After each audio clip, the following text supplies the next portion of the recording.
Salut la compagnie, c'est Jules Melon et aujourd'hui dans Rapport Ciné Critique, je ne suis pas seul, je suis avec l'ami Nightmare Chronique Cinéma. Comment vas-tu? Bah écoute, ça va super bien et toi, comment ça va? Eh bien écoute, ma foi bien détendu, enfin j'ai besoin d'être détendu en ce moment, mais après le visionnage d'un Fast and Furious, normalement on ne peut pas être sur les nerfs.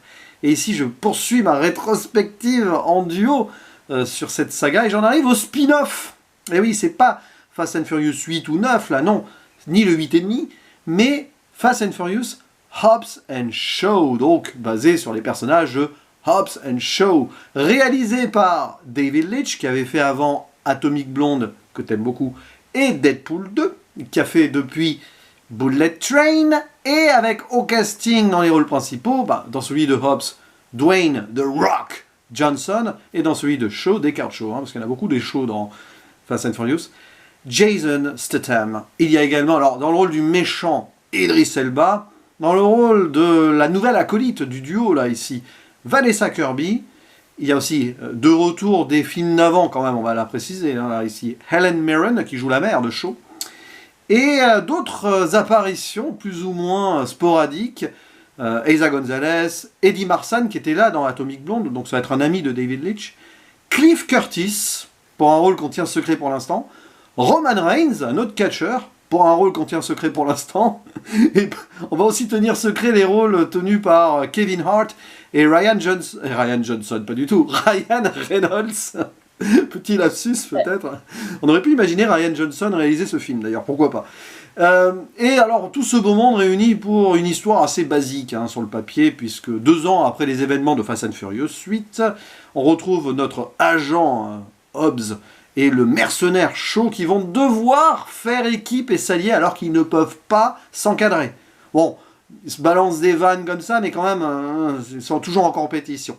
Pourquoi on les met ensemble? Pour lutter contre une sorte de terrorisme scientifique d'une organisation qui s'appelle Eteon, qui a créé un virus pour exterminer une partie de l'humanité, parce qu'il faut sauver l'humanité d'elle-même, parce que sinon, d'ici 2096, elle risque de s'éteindre. Donc, on va faire un petit tri, quoi. C'est un peu un truc à la Thanos, quoi. Si on se débarrasse de la moitié de la population, peut-être que ça ira mieux. C'est un peu à la mode des blockbusters américains de ces dernières années.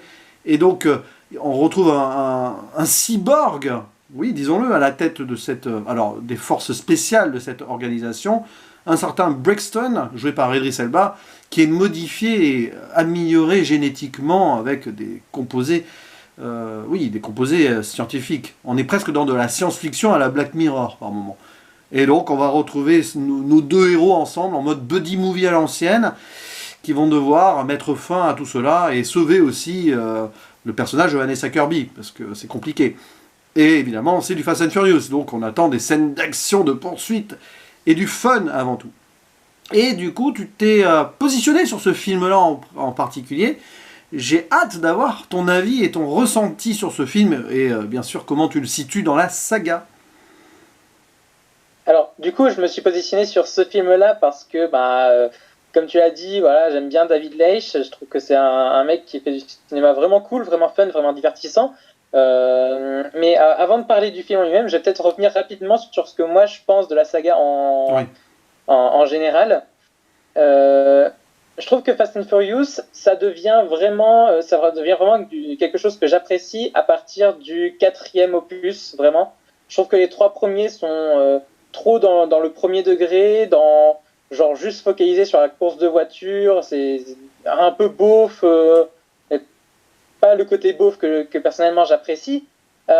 Et du coup, à partir du 4e opus, vraiment, tu sens que pour pouvoir continuer la franchise, ils se sont dit, on va sectionner les câbles du bon sens et tout, petit à petit, et puis film après film, on va de plus en plus dans la connerie, on va de plus en plus dans comment dire, dans de l'irréaliste d'un certain point de vue. Et c'est pour ça que j'aime Fast and Furious, c'est parce que c'est vraiment l'une des sagas les plus hollywoodiennes qui soit. Et par ça, j'entends vraiment que Fast and Furious, c'est vraiment la saga qui est ancrée dans une réalité qui n'est pas la nôtre. C'est vraiment une réalité où tu tires sur un baril d'essence, il explose, où tu peux survivre comme à un crash d'hélicoptère, ou truc comme ça.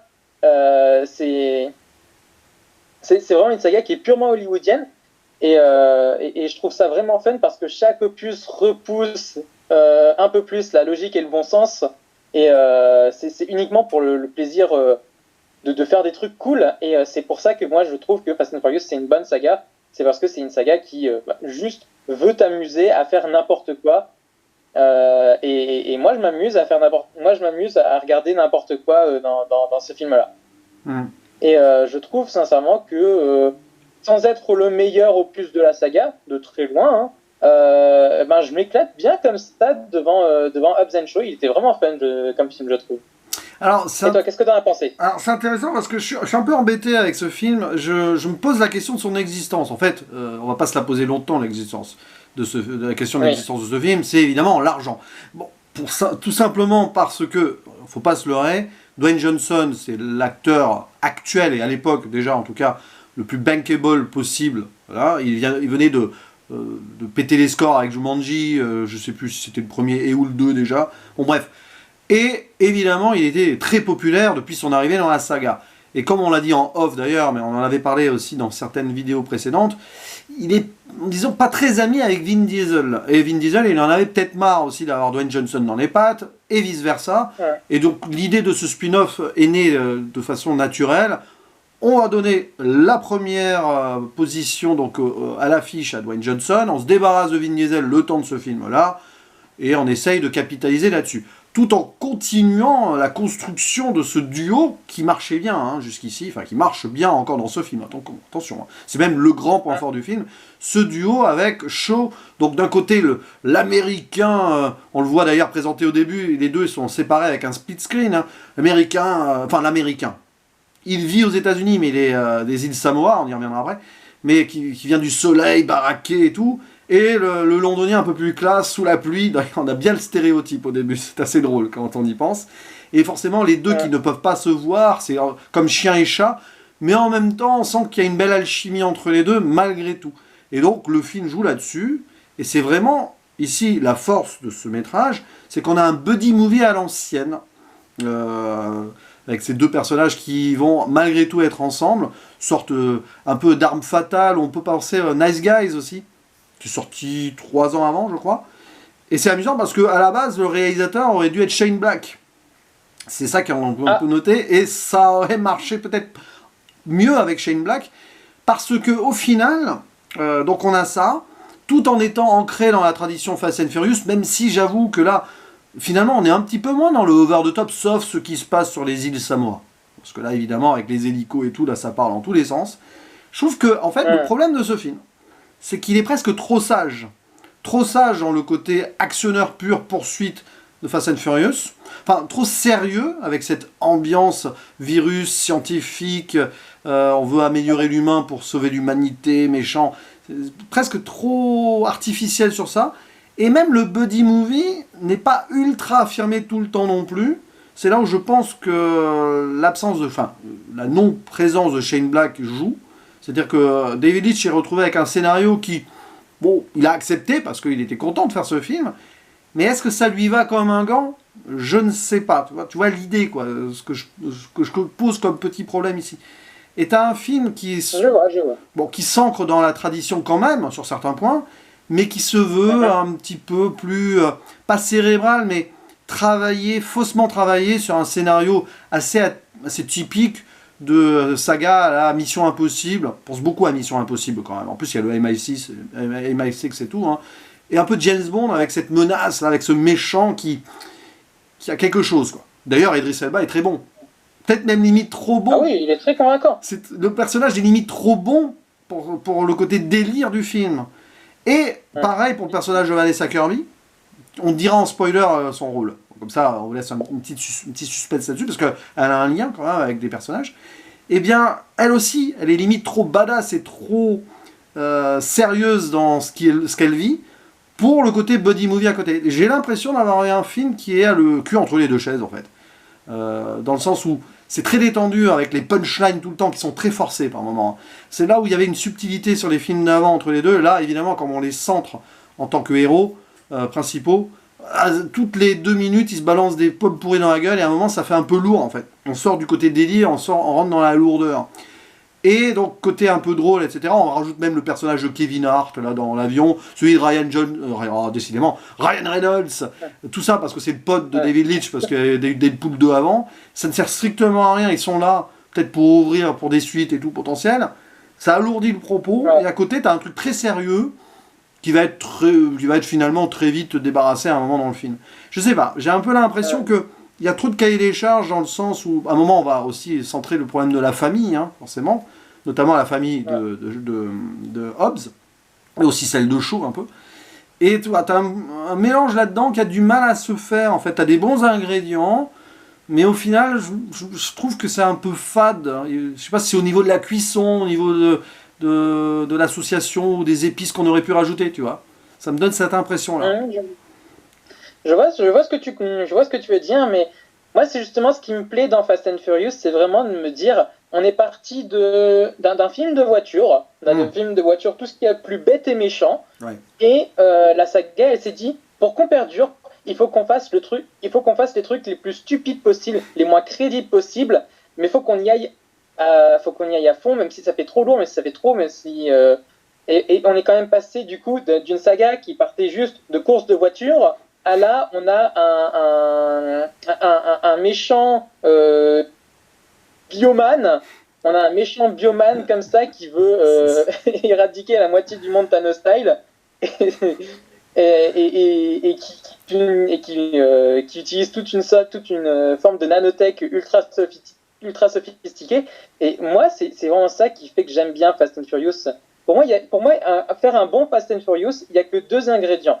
Il faut que la thématique de la famille soit au cœur du métrage, ce qui est le cas ici, et il faut des scènes d'action qui relèvent toujours du non-sens et qui vraiment sont illogiques d'un point de vue, qui soient impossibles d'un point de vue normal, d'un point de vue de notre réalité, qui là aussi est possible, ce qui là aussi est le cas. Et c'est pour ça que moi, même si je reconnais tous les défauts que tu as pu citer, je comprends, je t'accorde ces défauts-là. Mais personnellement, voilà, moi je m'éclate quand même devant celui-là, quand je me suis éclaté devant le 8, le 7, le 6 et le 5. Et voilà, vraiment à partir du 4, vraiment les trois premiers pour moi, ils sont trop premier degré, ils sont trop sages justement par rapport à ce que j'aime dans Fast and Furious. Et c'est ça vraiment qui fait que pour moi la saga elle démarre vraiment à partir du 4e opus. Hein. Et c'est pour ça aussi que Fast and Furious, je trouve que c'est une saga c'est pour moi la seule saga qui a réussi à perdurer autant dans le temps et qu'il n'y a jamais eu de réelle concurrence et qu'on ne pourra jamais avoir de réelle concurrence parce que à chaque fois qu'on a eu un film de voiture comme Fast and Furious pourrait le faire, c'était toujours un one-shot qui n'a jamais osé faire les trucs débiles que Fast and Furious a osé faire. Et c'est pour ça qu'il n'y aura jamais de concurrence à Fast and Furious. Ah oui, dans ce style-là pur, oui. Après, maintenant, ça fait... on a 4 John Wick, par exemple, en ce moment. C'est marrant, je parle de ça parce que ça n'a rien à voir, mais on est dans une autre forme de divertissement d'action. Et on sait que David Leitch avait travaillé avec Chad Stahelski sur le premier. Et après, ils ont pris des chemins différents et ça se voit. Et pour revenir vite fait sur un truc, le personnage d'Idris Elba, justement, pour moi, il cristallise le problème que j'ai mentionné avant, c'est qu'il est badass, il est très sérieux, on sent qu'il y a des enjeux derrière, avec cette voix qu'il commande, là, on ne sait pas trop qui est derrière, etc. Enfin, on fera une zone spoiler après, très vite, là. Mais oui, et à côté, regardez, je suis le Superman noir, on le qualifie de Terminator, tu vois, à un moment, il dit je suis le méchant, enfin, c'est bizarre, quoi. Mais je rejoins ce que tu dis, parce qu'il y a des bonnes choses, et pris à part sur certaines scènes, ça fonctionne. C'est plutôt sur la globalité etc. Et sur le côté familial, c'est bien avec la fille de Hobbs, d'ailleurs, on a une continuité. Mais à un moment, on va nous faire aller aux îles Samoa un peu gratuitement, pour aller plus loin dans cette thématique-là. Tu as l'impression que c'est dit, allez, tant qu'à faire, on va forcer le trait là-dessus. Bon, au final, ça donne lieu quand même à un dépaysement final intéressant, mais je sais pas, il y a des trucs comme ça. Par contre, on garde aussi l'aspect voyage des derniers Fast and Furious, puisqu'on on passe de Londres à la Russie, l'Ukraine aussi, et puis on finit aux îles Samoa, donc il y a quand même quelque chose. Mais je te propose qu'on passe... directement dans la zone spoiler, parce que comme ça on va pouvoir bien détaillé de 3 points, donc spoiler, parce que, là, ça nous démange, Vanessa Kirby quand même dans l'histoire. C'est amusant parce que c'est la sœur de Shaw, qui avait déjà un frère avant. Mais elle, par contre, techniquement, elle fait partie des bons, parce qu'elle est au MI6.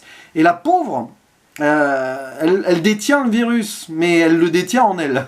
Donc il y a quand même un enjeu dramatique, là, notamment pour Deckard, c'est qu'il doit sauver sa sœur et empêcher que le virus soit libéré dans le monde, mais qu'elle meure aussi, parce qu'il y aurait une possibilité, c'est désactiver le virus en la tuant. Mais ils veulent pas ça. Ils veulent pas ça. Et à un moment, c'est vrai qu'il y a un enjeu dramatique, surtout que le personnage débarque, tu te dis, ils peuvent la faire mourir. Donc, bon, évidemment, elle va survivre. Mais il y a quand même quelque chose au milieu qui est intéressant, avec le personnage d'Eddie Marsan, là, qui joue le professeur, je sais plus trop quoi, là. C'est amusant, parce que lui aussi, il est presque décalé. Il y a beaucoup de décalage avec ce personnage. C'est un acteur qui a eu pas mal de rôles décalés, d'ailleurs. Mais pas que. Il a été dans Vesper Chronicles l'année dernière aussi, d'ailleurs. Maintenant qu'on y pense. C'est vrai. C'était pas le même genre de rôle, hein. Pas du tout. Là, voilà. Mais au moins, il y a quand même de l'enjeu dramatique. Et moi, j'ai quand même bien aimé l'idée qu'on est la famille de Hobbs. Alors, c'est d'autant plus méta que clairement, ici, on est dans l'univers Dwayne Johnson. Il faut savoir que Dwayne Johnson est samoan d'origine aussi. Et que pour les besoins du film, bon, il y a Cliff Curtis qui joue son grand frère, je crois. Et son petit frère est joué par son cousin dans la vraie vie, Roman Reigns. T'as l'impression, comme il est producteur, Dwayne Johnson, qu'il a un peu imposé ses choix là. Je pense que c'est lui qui a voulu que ça se passe aux îles Samoa. Et c'est là où on voit peut-être. En même temps, pour le coup, difficile de lui dire, de lui donner tort, parce que pour le coup, il fait de la représentation un peu intéressante. Oui, et ça se passe bien en plus, parce que il y a le personnage notamment de la mère qui est très marquant. Je l'ai trouvé touchante même, la maman. Oui. Je sais plus quelle est l'actrice, est-ce que j'arrive pas à voir si elle est pas sur Wikipédia là, dommage. Bon, mais je l'ai trouvé très crédible. Et oui, à un moment d'ailleurs, il parle en samoan, etc. J'aime bien. C'est un petit peu de dialecte utilisé mélangé à de l'anglais. Et tu vois l'importance de la famille dans ce pays-là. Et ça, on sent que c'est pas artificiel. Je pense que c'est Dwayne Johnson lui-même qui est allé en disant voilà, je vous raconte un peu ma vie, etc. Et on fait ça. Je suis sûr que la maman qu'on voit dans le film, elle est très inspirée de la vraie mère de Dwayne Johnson. J'en suis c'est très probable. Mais c'est vrai que ça donne un lieu. C'est là aussi, c'est dans cette partie-là du film que tu comprends aussi pourquoi l'un des meilleurs rôles de Dwayne Johnson à l'heure actuelle, ça reste son rôle dans Vaiana. Oui, ah bah oui, parce que quand il est proche de ses origines, il se donne à fond. Peut-être lui donner plus de rôles dans ce genre-là, même des rôles dramatiques. Je sais pas, on pourrait imaginer l'histoire d'un père de famille un peu dans un truc un peu plus sombre qui pourrait se passer là, où il pourrait être victime de préjugés, etc. Ça pourrait être intéressant. Mais bon, avec son gabarit, c'est difficile de lui donner ce genre de rôle-là. Peut-être que ça va lui arriver avec le temps. Mais voilà, j'ai retrouvé le nom de l'actrice qui joue la mère, c'est Eliana Soua. Voilà, on va la citer. Et c'est vrai que bon, après ça fait un peu artificiel, genre c'est arrivé là comme ça, mais une fois qu'on est dedans, on est content. Puis bien évidemment, le grand final où ça part en vrille, mais avec au moins un contexte et un décor qui change un peu. Même s'il y a beaucoup de CGI quand même. Hein. Tout ce qui se passe avec la falaise et la mort de Brixton, là, ça a été fait en studio, ça. Ça a été fait en studio. Ah oui, tout comme le complexe ukrainien. Hein. Oui. Ça se voit dès le premier plan, tu fais ouf. Oui, ça pique un peu les yeux quand même. Hein. C'est ça le problème, c'est que le film a quand même 200 millions de budget, mais on sent que, bon, ils ont pas... c'est comme beaucoup de problèmes, beaucoup de films d'Hollywood blockbuster actuels. Hein. L'argent, il passe pas sur les effets pratiques, maintenant. Hein. C'est un peu ce qui se passe avec le MCU. Mais bon, au moins, voilà, on a cette fin-là. Et alors, questionnement quand même, parce que là, on est toujours dans la zone spoiler, on y reste. Hein. Mais on voit qu'il y a une ouverture possible vers une suite. Puisqu'on a cette voix là, du groupe Eteon qui précise un moment on s'est déjà croisé avant. Et je pense pas qu'on ait la réponse dans le 9, parce que à mon avis le 9 va partir un peu ailleurs. Et on se pose la question est-ce qu'on aura un deuxième Hobbs & Shaw? Et la réponse est en suspens actuellement parce que le film n'a pas ultra méga super bien marché, ou du moins pas autant que prévu. Et on ne sait pas s'il va y avoir donc un Hobbs & Shaw 2. Ce serait dommage qu'on n'en ait pas, hein, parce qu'il y a quand même pas mal de trucs sans réponse à la fin. Il y a quelque chose... On pourrait imaginer d'ailleurs que derrière cette voix, on ait un personnage peut-être très marquant qui appartient à la famille de Fast and Furious. On ne sait jamais. Hein. Imagine, c'est Vin Diesel. Peut-être qu'il voulait construire une sorte...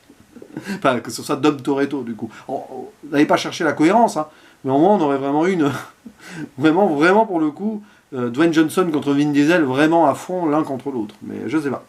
Après, j'ai vu qu'il y avait des rumeurs comme quoi ça pourrait être aussi le personnage de Ryan Reynolds qui jouerait un double jeu. Et Ryan Reynolds en méchant. Sachant que son personnage a l'air très gaguesque dans le film, quand même. Bah, c'est Ryan Reynolds qui fait du Deadpool, hein, comme beaucoup de rôles depuis Deadpool, justement. Hein. Et Kevin Hart qui fait du Kevin Hart. Hein. Et Kevin Hart, il sort limite du film Jumanji pour refaire le duo avec Dwayne Johnson. Ah, tu sens que là, comme le film était produit par Dwayne Johnson, il s'est dit hey, Kevin, viens, mais bon. je te mets un petit rôle, on fera tes petites scènes et tout, tu seras dans le film, voilà. On n'avait pas prévu de rôle, mais on va t'en faire un quand même. Son personnage sert à rien. Bon, c'est le personnage qui arrive avec ses relations à faire passer un avion de Moscou aux îles Samoa, ce qui est impossible en vrai. Enfin, sans escale, ça doit être compliqué. Mais pourquoi pas. Et en peu de temps, hein, ils ont dû prendre un supersonique. Peut-être pour préparer d'ailleurs un prochain Fast and Furious qui se passerait dans l'espace. On ne sait pas trop. Mais du coup, je sais pas si tu as d'autres choses à dire sur la zone spoiler. Sur la zone spoiler en elle-même, non, pas spécialement. Non, mais du coup, on va la refermer et rebondir sur un truc. Est-ce que tu n'as pas trouvé peut-être quand même un petit côté parfois un peu mollasson dans les scènes d'action, paradoxalement, par rapport au précédent, hein, je veux dire. Il y a des moments où tu as l'impression que ça se veut un petit peu... Alors, mollasson dans une ambiance, les combats sont plutôt bien gérés, mais un peu trop cutés à mon goût. Ah, peut-être. Dans ce côté-là, oui, je veux bien te rejoindre. C'est vrai que c'est très pensé dans le cut et pas assez de... Ça laisse pas assez respirer les scènes d'action. Pour le coup, je suis bien d'accord. De ce côté-là, David Leitch a fait beaucoup mieux, même dans Bullet Train. Ouais, hein. ouais. Je vais pas enlever ça à Bullet Train, c'est qu'on a quand même quelques séquences qui sont un peu plus poussées sur le côté séquentiel, on va dire. C'est marrant parce que y avait moyen de faire un peu plus travailler là-dessus. C'est là où on voit qu'il a pris des chemins très différents de Chad Stahelski, parce que sur les John Wick, on en a des scènes de séquences de combat. Alors là, et ça dure. Là, c'est un peu l'inverse. Mais bon, c'est vrai qu'on n'a pas poursuivi ici ce que James Wan avait un peu entamé dans le 7, hein, si je ne me trompe pas. J'ai peur de me mélanger les trucs, mais... C'est ça. Mais ouais, là, en 8, déjà, on repartait sur un petit peu plus de cut. Mais bon, on va pas non plus bouder notre plaisir. Il y a des moments où on voit les techniques de combat différentes de Hobbs et de Shaw. Shaw, il est plus technique et classieux. J'aime bien la façon dont Jason Statham se donne dans les scènes de combat. J'apprécie plutôt son style, on va dire. Alors que Dwayne Johnson, il nous fait du... Je t'avoue que d'un côté, ce spin-off-là, je l'apprécie un petit peu plus que pas mal d'opus de la saga, parce que il n'y a pas Vin Diesel. Et c'est fou, hein, c'est fou à quel point Vin Diesel, plus le temps passe, plus il est dans un non-jeu absolu. Et puis il est dans un méga... Je sais pas ce qui lui arrive, mais vraiment, il est dans un non-jeu absolu, et c'est super triste. C'est super triste à dire, hein, parce que c'est une saga qui lui est chère. Hein. C'est lui qui la porte maintenant et qui décide de l'emmener jusqu'au 10 parce que c'est une promesse qu'il avait fait à Paul Walker. Mais c'est un peu triste à dire quand même que... Ouais, mais... Il se donne plus du tout. Alors, un film comme ça où il y a enfin un peu plus de jeu, d'interaction comme ça, et d'envie de se donner dans le rôle. Même The Rock comme ça qui a tendance à jouer The Rock dans tous ses rôles, mais là pour le coup comme c'est un rôle vraiment où il retourne à ses vraies origines, le fait que ce soit un The Rock qui joue The Rock, ça pose pas de problème. Il se donne à fond dans cette envie, dans ce côté-là, et ça fait du bien d'avoir un The Rock qui en veut quoi. Mais Vin Diesel, il est de plus en plus dans un mégalo-trip et il s'en cache pas trop, alors que Dwayne Johnson, bon, il est très conscient de sa célébrité et tout, de son image, mais il a quand même ce côté un peu plus buddy. C'est sûr qu'on aurait mal imaginé Vin Diesel dans un buddy movie. Ça serait compliqué. La réplique...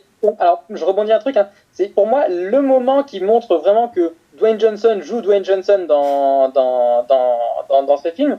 C'est le moment où il monte dans l'avion après une mauvaise blague de Descartes. Et qu'il réussit à monter et qu'il dit, tu sais comment j'ai réussi à monter? C'est parce que j'attire la sympathie. Il a conscience que là, pour le coup, il joue totalement son propre rôle. C'est ça, et puis bon, là où on reconnaît Dwayne Johnson, c'est qu'il nous fait quelques prises de catch aussi. Hein. Il n'y a pas de problème. Le vrai style, là. Il se fait plaisir, hein. Là aussi, il revient à ses origines, on va dire, d'entertainment, puisqu'il était catcheur, hein. Encore, il doit encore faire des apparitions de temps en temps, quoique maintenant ça doit coûter très très cher de le faire apparaître dans le catch, Dwayne Johnson. C'est comme John Cena d'ailleurs. John Cena, on le verra dans le 9. Mais voilà, mais du coup, on peut conclure là-dessus en disant que c'est pas un film indispensable. Par contre, à voir s'ils vont développer donc quelque chose avec ça, parce que sans revenir dans la zone spoiler, on reste en suspens sur 2-3 trucs, donc pourquoi pas.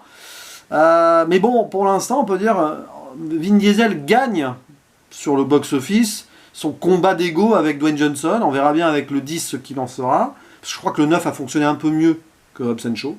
À vérifier. Hein. On en demandera aux spécialistes du box-office et des chiffres dans les commentaires. Mais ça reste sympathique. Hein. Et on peut le voir. Ouais, on peut le voir à part. Vraiment, pour le coup, c'est un spin-off qu'on peut voir à part, même si on manque le build-up de la relation Je t'aime moi non plus entre Hobbs & Shaw. C'est un film qui peut se découvrir comme ça, je pense. Mais on est quand même dans la thématique de la famille, évidemment, et c'est ça qui est important. Mais en tout cas, merci d'avoir accepté cette invitation, cher ami, parce que... c'est moi qui te remercie, parce que j'ai pas eu l'occasion de parler énormément de Fast and Furious, moi personnellement, sur YouTube. Donc voilà, j'ai eu l'occasion de synthétiser un peu tout ce que j'avais à dire sur cette saga. Et ça m'a fait plaisir, parce qu'en plus ça m'a permis de revoir un divertissement que je trouve très sympathique. Et je sais qu'au passage, là, on va le placer pour le final, tu recommandes très chaudement Atomic Blonde. Voilà, j'avais bien aimé. Ah, c'est pas celui que t'as préféré. Ah non, c'est plutôt Seven Sisters, toi, que tu adores beaucoup. Dans un genre qui n'a rien à voir, mais tu vois ce que je veux dire. Je sais pas pourquoi je confonds Atomic Blonde et Seven Sisters, mais pourquoi pas. Seven Sisters, c'est un film très particulier pour moi. Pour le coup, c'est le film, c'est le premier film que j'ai vu avec ma chérie au cinéma. Le tout premier. C'est mignon. Mais justement, forcément, c'est un film qui a un petit peu une place particulière dans mon cœur, mais on s'éloigne un petit peu de Fast and Furious pour le coup, en termes de ton. C'est ça qui est amusant, c'est que voilà, dites-nous dans les commentaires pourquoi j'ai voulu confondre Atomic Blonde et Seven Sisters, déjà, premièrement, parce que je vais chercher moi-même, et bien sûr, votre avis sur Hobbs & Shaw, sur la carrière de David Leitch, ou la saga Fast and Furious dans son ensemble. Et il ne reste plus qu'à faire le mot de la fin, le à la prochaine. Ciao. Ciao.